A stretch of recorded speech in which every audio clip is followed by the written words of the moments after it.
Hello students, मैं अंजू दुआ स्वागत करती हूँ आप सबका अपने यूट्यूब चैनल पर। आज की वीडियो में जो हम टॉपिक डिस्कस कर रहे हैं, हम कंटिन्यू कर रहे थे जीएसटी का चैप्टर, जिसमें कुछ एक ऐसे इंपॉर्टेंट पेंडिंग पॉइंट्स हैं जो आपको जर्नल एंट्री करते हुए कंसीडर करने होंगे। तो देखते हैं वो कौन से ऐसे पॉइंट्स हैं। सबसे पहला पॉइंट कि मैंने अभी तक आपको बताया कि जब भी आप कोई आइटम्स गुड्स परचेज करते हैं या सेल करते हैं तो आप उसके साथ जीएसटी को भी बुक करते हैं।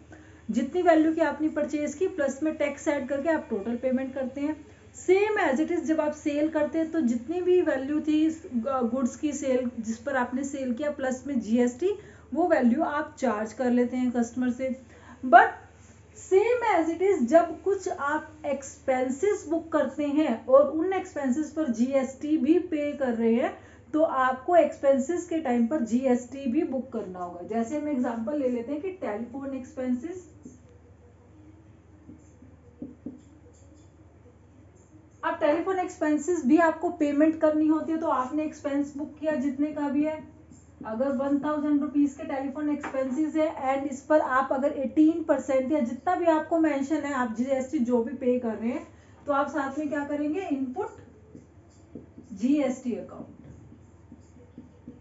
Debit that is 118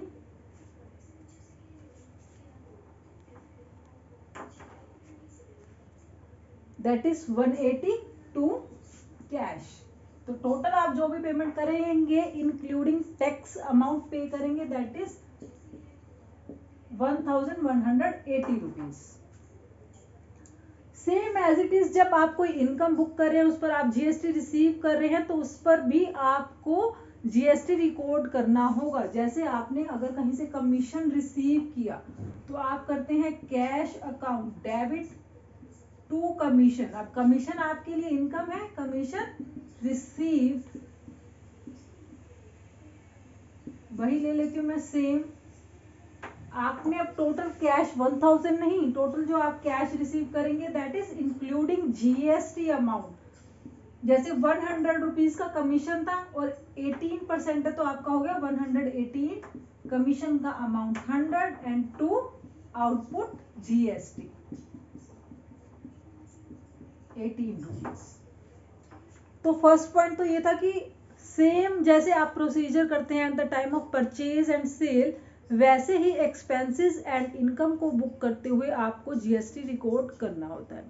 second point, कुछ एक एक्सपेंसेस ऐसे होते हैं जिस पर हम जीएसटी पे नहीं करते, जैसे कि सैलरी पे करते हैं आप एम्प्लॉइज को या आप अपने लेबर्स को वेजेस पे कर रहे हैं उन पर भी कोई जीएसटी चार्ज नहीं होता। ऐसे ही कुछ एक एक्सपेंसेस हैं जो हम देख लेते हैं जो आपकी बुक में भी मेंशन है कि कौन कौन से एक्सपेंसेस पर एक्चुअली हम जीएसटी पे नहीं करते। जैसे सैलरी टू एम्प्लॉइज, वेजेस हो गई, आपके कुछ हेल्थ एक्सपेंसेस हो गए जिन पर आप जीएसटी पे नहीं करते हैं। इसके अलावा अगर मैं बात करती हूँ इलेक्ट्रिसिटी चार्जेस,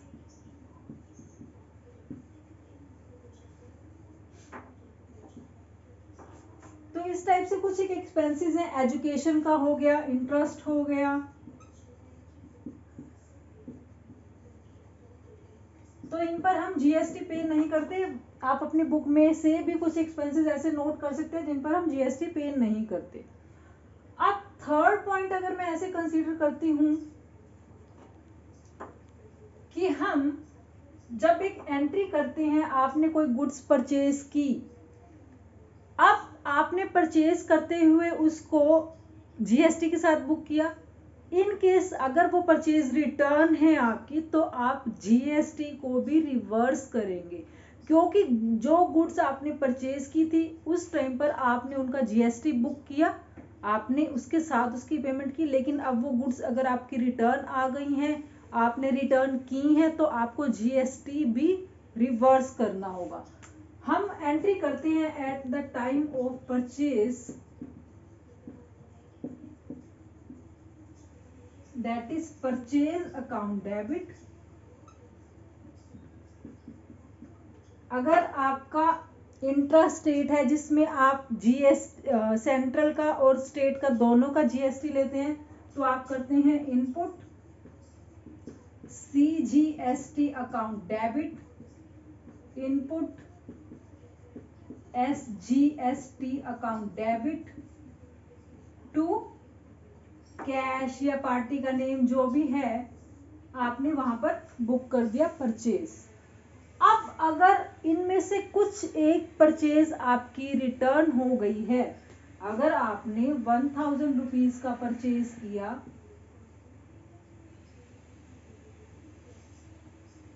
99% दोनों का आपने जीएसटी चार्ज किया, तो आपने टोटल पे किया 1180।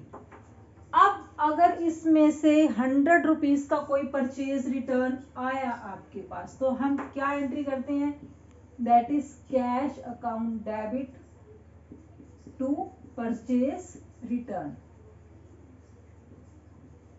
या फिर यहां पर पार्टी भी हो सकता है अगर आपने क्रेडिट पर किया इसको, जो भी आपको क्वेश्चन में मेंशन है, ज्यादातर क्रेडिट के केस में हम परचेज रिटर्न को कंसीडर करते हैं। तो उस टाइम पर आपने जो रिटर्न किया होगा वहां पर आपको यहाँ इनपुट भी जीएसटी भी रिवर्स करना होगा। तो यहाँ पर एंट्री करेंगे हम to input CGST account and to input CSGST account. 100 rupees का कैश परचेज था या पार्टी का था, परचेज वैल्यू प्लस में रिटर्न जीएसटी का, तो वो हो जाएगा आपका, अगर 100 रुपीज का है तो 9 + 9 दैट इज 118। परचेज रिटर्न है 100, 9 जीएसटी, 9 स्टेट जीएसटी। तो इस टाइप से आपको ये कंसीडर करना होगा कि जब आप परचेज रिटर्न करते हैं तो उस टाइम पर आपको, अगर आपने परचेज के टाइम पे जीएसटी पे किया है तो आप परचेज रिटर्न के टाइम पे उस जीएसटी को भी रिवर्स करेंगे। Same as it is sales return के केस में भी, अगर आपने सेल के टाइम पे उनसे जीएसटी कलेक्ट किया है तो आप अगर सेल्स रिटर्न कर रहे हैं तो आपको जीएसटी भी रिवर्स करना होगा। थर्ड पॉइंट, लास्ट पॉइंट एक हम देखते हैं, लास्ट बट नॉट लीस्ट, कि अगर आपको क्वेश्चन में ट्रेड डिस्काउंट भी मेंशन है, कैश डिस्काउंट भी मेंशन है और आपको जीएसटी भी कैलकुलेट करना है, means purchase, trade discount, cash discount and GST, वो सब एक, अगर एक ट्रांजैक्शन में आपको दे रहे हैं तो आप स्टेप बाय स्टेप उसको कैसे कंसीडर करेंगे। सबसे पहले आपको पता होनी चाहिए परचेज वैल्यू, फिर आपको सेकंड स्टेप पता है कि हम पहले क्या करते हैं, ट्रेड डिस्काउंट इसमें से माइनस कर देते हैं, तो आप फर्स्ट स्टेप में करेंगे माइनस ट्रेड डिस्काउंट। अब बात आती है कैश डिस्काउंट की। ट्रेड डिस्काउंट हमें पता है कि फॉर द बल्क क्वांटिटी जब हम परचेज करते हैं तब आप ट्रेड डिस्काउंट डायरेक्ट माइनस करके जो उसका नेट अमाउंट होता है वो आप मेंशन करते हैं परचेज में। कैश डिस्काउंट आपको तभी अवेलेबल होता है जब आपको कैश पेमेंट, जब आप करते हो एक इमीडिएटली अगर आप कैश पेमेंट करते हैं तो आपको वहां पर कैश डिस्काउंट रिसीव होता है। तो आप इसके बाद सेकंड स्टेप में कंसीडर करेंगे cash discount, this is the first, second, third step में इसके बाद जो नेट आपके पास अमाउंट बचेगा उस पर आप क्या करेंगे, जीएसटी कैलकुलेट करेंगे।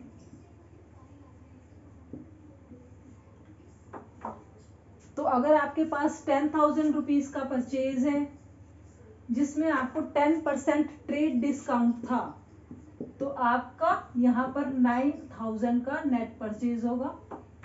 फिर आपने उसका कैश पेमेंट भी कर दिया और आपको यहाँ पर 10% फिर से कैश डिस्काउंट मिलेगा, तो आप 900 रुपीज कैश डिस्काउंट माइनस करेंगे,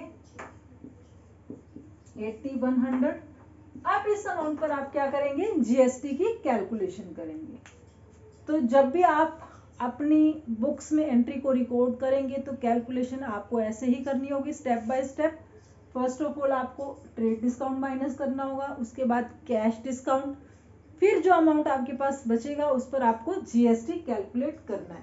क्योंकि कैश डिस्काउंट तो आपने पेमेंट कर दिया, आपने डिस्काउंट अवेल किया है, उस अमाउंट पर आप जीएसटी कैलकुलेट नहीं करेंगे। आपको वो अमाउंट जो आप एक्चुअली में पे कर रहे हो, डिस्काउंट तो आपके लिए टाइप से इनकम है, आप उस अमाउंट को पे नहीं कर रहे हो। जो अमाउंट आप पे कर रहे हो नेट अमाउंट, आपको उस अमाउंट पर जीएसटी कैलकुलेट करना होगा। तो जीएसटी आप जब कैलकुलेट करेंगे वो इस अमाउंट पर कैलकुलेट करेंगे। तो ये थे कुछ इंपॉर्टेंट पॉइंट्स जो आपको जर्नल एंट्री करते हुए कंसीडर करने होंगे। मिलते हैं नेक्स्ट वीडियो में अपने नेक्स्ट टॉपिक के साथ, तब तक टेक केयर, बाय बाय।